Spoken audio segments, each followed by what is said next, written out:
Needleman and Wunsch is an optimal alignment algorithm. It's a dynamic programming approach. So that is used while we are doing the global alignment, where we are aligning two sequences over their full lengths. It was presented by Needleman and Wunsch in 1970.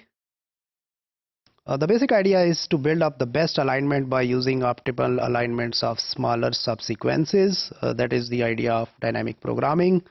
So actually this algorithm is the first implementation of dynamic programming approach to the biological sequence analysis or sequence comparison problems.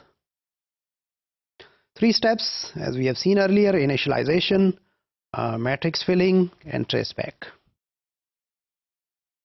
We create an initial matrix, so where we have one more column and one more row, that is for initialization, where M and N are the lengths of our two sequences.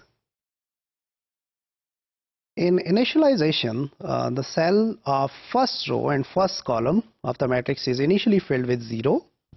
The first cell, where we have rows and columns, they intersect with one another, and then add a gap penalty for each shift to the right. So we are adding, while we move one column and we are not changing the row, in that case we are moving one element further in top strand, which is if we place it on the column, but on the rows we are substituting the gap. So in this way we can add those gap penalties. Same way, if our column is fixed and rows are changing, so in that case we will add the gap penalties on over the vertical line from topmost cell to the bottom cells of that column.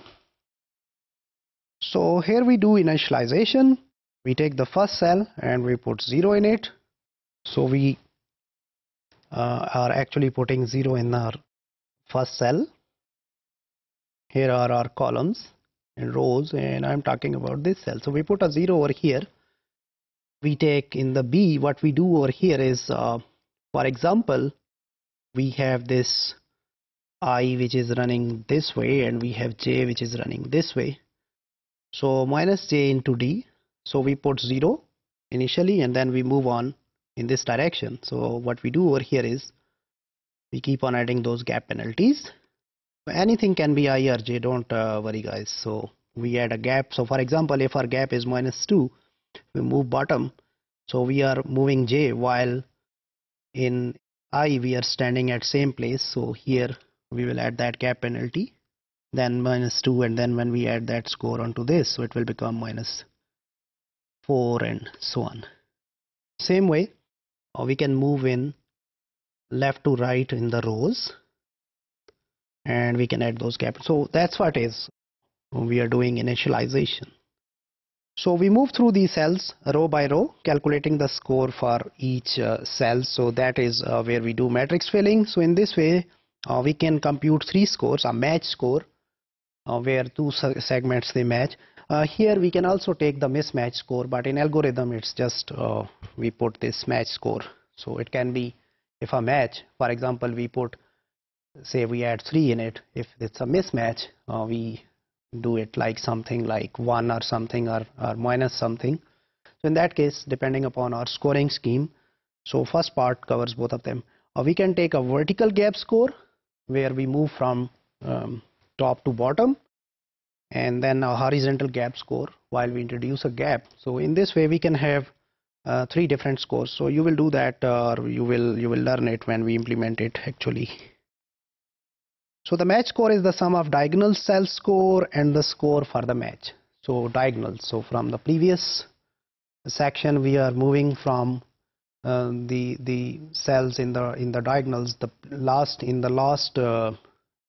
location. So for example, right now we are at I and J, so it will be I -1, J -1. So that cell which is present in the previous row and column in the shape of that diagonal. We can have a horizontal gap score, that is the sum of the cells to the left and the gap score, and vertical gap score is computed similar way. So here are different situations guys. This is our whole algorithm in which we are filling this matrix. So if we are filling those alignments for I is equal to 1 through M, maybe this I is running over your rows and j is running over the columns. You can flip around, doesn't matter. So m is your length of one string and n is the length of the other string or the sequence. Then this scoring function right here, fij, so that picks up the maximum score among these three possibilities. Number one, you are getting this from the diagonal, and here is your actual score which you are putting right over here. So if you are introducing a match over here or a mismatch over here, you will take that score and add it into diagonal score.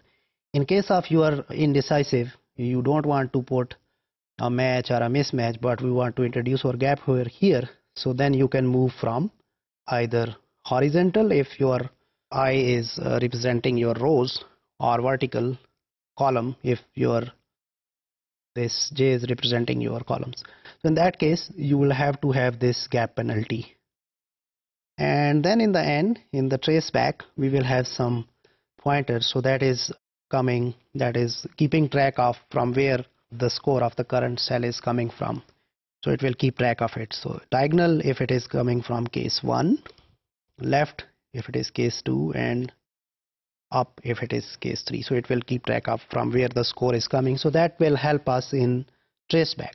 So the final step is traceback. That is, we start at the bottom from right corner and we follow where the maximum score comes from. And fmn is the optimal score from PTR, this pointer which is actually keeping track of your scores and moving backwards, and then it gives you the optimal alignment. The scoring scheme can be user defined. So sometimes we can have our own scoring scheme. We can give some score to the match and mismatch, and as well as we can fix for the residues. We can also drive our scores from while using some substitution matrices, so that depends. So in this section we have seen here is that Needleman and Wunsch algorithm performs global alignments using a dynamic programming approach.